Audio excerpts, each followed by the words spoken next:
Neste capítulo, iremos estudar temas muito interessantes. A ideia de Deus, que é Deus, provas da existência de Deus, os atributos da divindade, os elementos gerais do universo, a criação, o princípio vital e o princípio espiritual. A doutrina espírita tem como um de seus princípios básicos a existência de Deus. Vamos conhecer algumas das diversas ideias que os homens formularam sobre o Criador. Desde os tempos mais remotos, o ser humano sempre sentiu no íntimo da sua alma a existência de um ser superior. O homem primitivo demonstrava esse sentimento íntimo no respeito e no temor às forças da natureza, adorando o sol, o mar, a lua, o trovão, as estrelas, etc. Esta ilustração mostra algumas formas de adoração à natureza, imagens, totens, que eram cultuados à base de rituais, cerimônias e cantos rudimentários. Não há dúvida de que a ideia a respeito de Deus evoluiu conforme o progresso, o entendimento e a cultura da humanidade. Deus não é apenas o fruto das necessidades psicológicas de uma época, e sim uma realidade que se mostra mais nítida à medida que avançamos e compreendemos as leis que regem a vida, o universo e a realidade espiritual. O que os espíritos superiores disseram a Allan Kardec a respeito de Deus? Allan Kardec inicia o Livro dos Espíritos com uma pergunta: que é Deus? Interessante a maneira como o codificador formulou a pergunta. Vejam que ele não perguntou quem é Deus, mas sim que é Deus. Pois quando dizemos quem, já estamos restringindo a resposta a uma pessoa, a alguém. A pergunta que é muito mais ampla. Foi a primeira vez na história que alguém perguntou que é Deus. E os espíritos superiores responderam: Deus é a inteligência suprema, causa primeira de todas as coisas. Allan Kardec continua e na questão de número 3 indaga: poder-se-ia dizer que Deus é o infinito? Definição incompleta, pobreza da linguagem humana, insuficiente para definir o que está acima da linguagem dos homens. Allan Kardec, em uma nota, explica: Deus é infinito em suas perfeições, mas o infinito é uma abstração. Dizer que Deus é o infinito é tomar o atributo de uma coisa pela coisa mesma. Nesta ilustração, vemos a famosa pintura de Michelangelo, retratando a imagem da ideia de Deus que se tinha na época. Desde a antiguidade, Deus tem recebido diferentes nomes. Os arianos chamavam-no Varuna, os egípcios Elim, os chineses Tien, os persas Ashura Mazda, os indianos Brahman, os hebreus Yahvé, os gregos Zeus, os romanos Júpiter. Sócrates o chamava Eidos, Spinoza denominava-o natureza da natureza. Em realidade, ainda sabemos muito pouco a respeito da natureza do Criador. Vamos estudar agora algumas das provas da existência de Deus. Neste quadro temos: a inferioridade das faculdades do homem não lhe permite compreender a natureza íntima de Deus. Na infância da humanidade, o homem o confunde muitas vezes com a criatura, cujas imperfeições lhe atribui. Mas à medida que nele se desenvolve o senso moral, seu pensamento penetra melhor no âmago das coisas. Então, faz ideia mais justa da divindade, e ainda que sempre incompleta, mais conforme a sã razão. Allan Kardec pergunta aos espíritos superiores a respeito das provas da existência de Deus e obteve as seguintes respostas: onde se pode encontrar a prova da existência de Deus? Num axioma que aplicais às vossas ciências: não há efeito sem causa. Procurai a causa de tudo, o que não é obra do homem, e a vossa razão responderá. Kardec comenta: para crer-se em Deus, basta que se lance o olhar sobre as obras da criação. O universo existe, logo tem uma causa. Duvidar da existência de Deus é negar que todo efeito tem uma causa, e acreditar que o nada pôde fazer alguma coisa. Na questão seguinte, ele pergunta: que dedução se pode tirar do sentimento instintivo que todos os homens trazem em si da existência de Deus? E os espíritos respondem: a de que Deus existe, pois donde lhes viria esse sentimento se não tivesse uma base? É ainda uma consequência do princípio: não há efeito sem causa. De fato, se o sentimento da existência de um ser supremo fosse tão somente o produto de um ensino, não seria universal, e não existiria senão nos que houvessem podido receber esse ensinamento, do mesmo modo que se dá com as noções científicas. Mais adiante, no Livro dos Espíritos, temos a 8ª questão: que se deve pensar da opinião dos que atribuem a formação primeira a uma combinação fortuita da matéria, ou por outra, ao acaso? Outro absurdo: que homem de bom senso pode considerar o acaso um ser inteligente? E demais, o que é o acaso? Nada. Kardec complementa: a harmonia existente no mecanismo do universo patenteia combinações e desígnios determinados, e por isso mesmo revela um poder inteligente. Atribuir a formação primeira ao acaso é insensatez, pois que o acaso é cego e não pode produzir os efeitos que a inteligência produz. Um acaso inteligente já não seria acaso.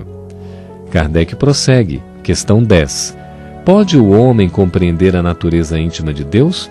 Não, falta-lhe para isso um sentido. Questão 11. Será dado um dia ao homem compreender o mistério da divindade? Quando não mais tiver o espírito obscurecido pela matéria. Quando pela sua perfeição se houver aproximado de Deus, ele o verá e compreenderá. Pergunta número 12. Embora não possamos compreender a natureza íntima de Deus, podemos formar ideia de algumas de suas perfeições? De algumas, sim.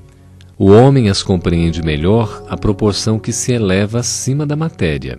Entrevê-as pelo pensamento.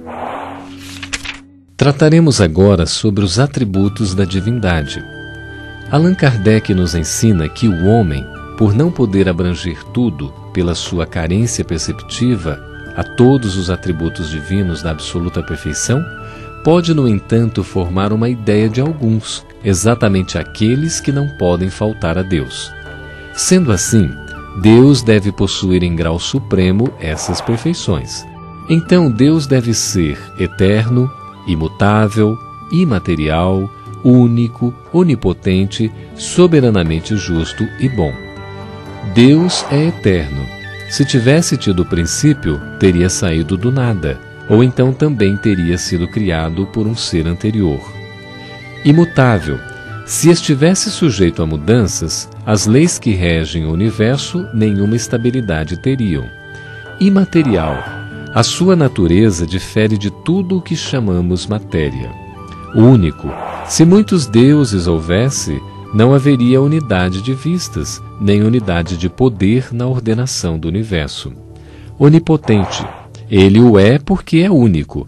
Se não dispusesse do soberano poder, algo haveria mais poderoso quanto ele. Soberanamente justo e bom. A sabedoria providencial das leis divinas revela essa sabedoria. Neste quadro, Allan Kardec analisa o panteísmo, uma doutrina que defende que todas as coisas são Deus. Ora, isto não é compatível com os ensinamentos espíritas. O panteísmo faz de Deus um ser material. Os espíritos nos dizem que a inteligência de Deus se revela em suas obras, como a de um pintor no seu quadro. Mas as obras de Deus não são o próprio Deus, como o quadro não é o pintor que o concebeu e executou. Vamos discorrer agora sobre os elementos gerais do universo. Allan Kardec nos ensina que quanto mais consegue o homem penetrar nesses mistérios, tanto maior admiração lhes devem causar o poder e a sabedoria do Criador. Vamos ver neste quadro que há dois elementos gerais do universo, a matéria e o espírito. Acima de tudo, Deus, o Criador, o Pai de todas as coisas. Deus, Espírito e matéria constituem o princípio de tudo que existe, a Trindade universal. Mas ao elemento material se tem que juntar o fluido universal, que desempenha o papel de intermediário entre o espírito e a matéria propriamente dita, por demais grosseira, para que o espírito possa exercer ação sobre ela. Aqui podemos encontrar o conceito de espírito, o princípio inteligente do universo. A inteligência é um atributo essencial do espírito. E aqui o conceito de matéria, variação de um elemento chamado fluido universal. A matéria é o agente, o intermediário com o auxílio do qual e sobre o qual atua o espírito. O codificador do Espiritismo, na questão 21, pergunta: a matéria existe desde toda a eternidade como Deus ou foi criada por ele em dado momento? Só Deus o sabe. Há uma coisa, todavia, que a razão vos deve indicar: é que Deus, modelo de amor e caridade, nunca esteve inativo. Por mais distante que logreis figurar o início de sua ação, podereis concebê-lo ocioso um momento que seja? Agora vamos falar da criação do universo. Aqui temos uma citação interessante. Deus renova os mundos, como renova os seres vivos. De fato, o universo abrange a infinidade dos mundos que vemos e dos que não vemos, todos os seres animados e inanimados, todos os astros que se movem no espaço, assim como os fluidos que os preenchem. Os espíritos superiores também nos informam sobre a formação dos seres vivos, que no começo tudo era caos, os elementos estavam em confusão. Pouco a pouco cada coisa tomou seu lugar. Apareceram então os seres vivos, apropriados ao estado do globo, e também trazem informações sobre a aparição do homem. O homem surgiu em muitos pontos do globo e em épocas várias, o que também constitui uma das causas da diversidade das raças, pelo clima, vida e costumes. E sobre a pluralidade dos mundos habitados. Deus povoou de seres vivos os mundos. Acreditar que só os haja no planeta que habitamos seria duvidar da sabedoria de Deus, que não fez coisa alguma inútil. Entretanto, os espíritos superiores nos informam que há uma importante consideração a fazer. As condições de existência dos seres que habitam os diferentes mundos hão de ser adequadas ao meio em que lhes cumpre viver. Se jamais houvéramos visto peixes, não compreenderíamos que pudesse haver seres que vivessem dentro d'água. Assim acontece com relação aos outros mundos, que sem dúvida contêm elementos que desconhecemos. Iremos estudar um pouco sobre o que seja o chamado princípio vital. Os seres orgânicos são os que têm em si uma fonte de atividade íntima que lhes dá a vida. Nascem, crescem, reproduzem-se por si mesmos e morrem. Na questão 61 de O Livro dos Espíritos temos: a diferença entre a matéria dos corpos orgânicos e a dos inorgânicos? A matéria é sempre a mesma, porém nos corpos orgânicos está animalizada.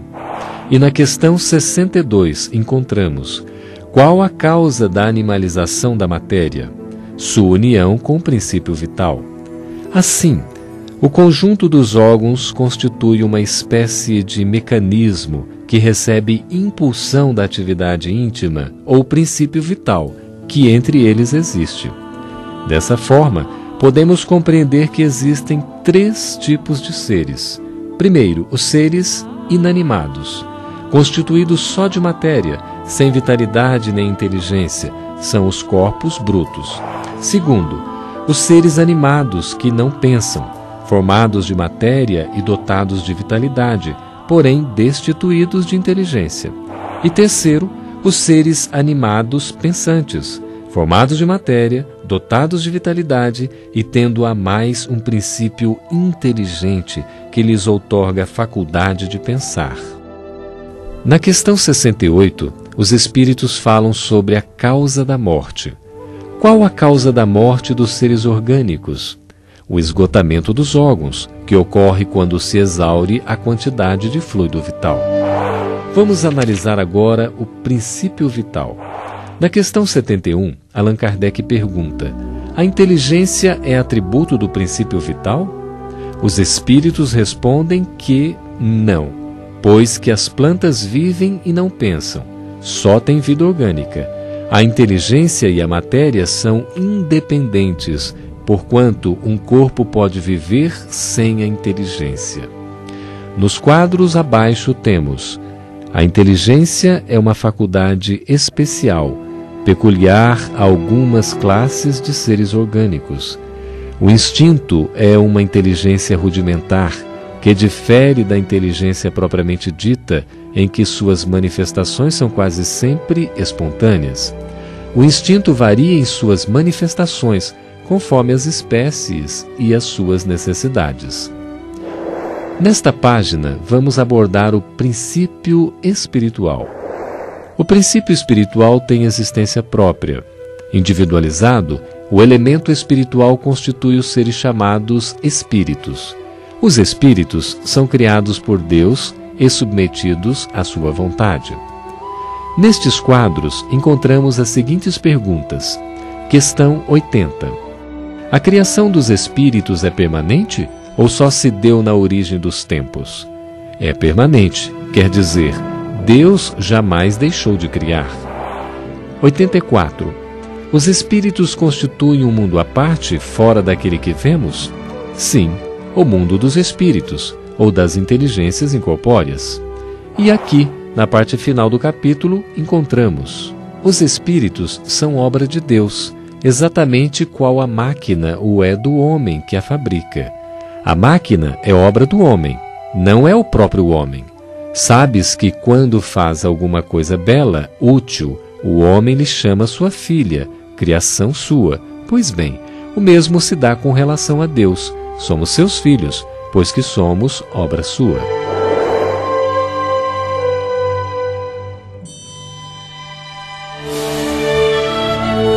Muito obrigado pela sua companhia. Continue conhecendo a doutrina espírita. Até o nosso próximo encontro.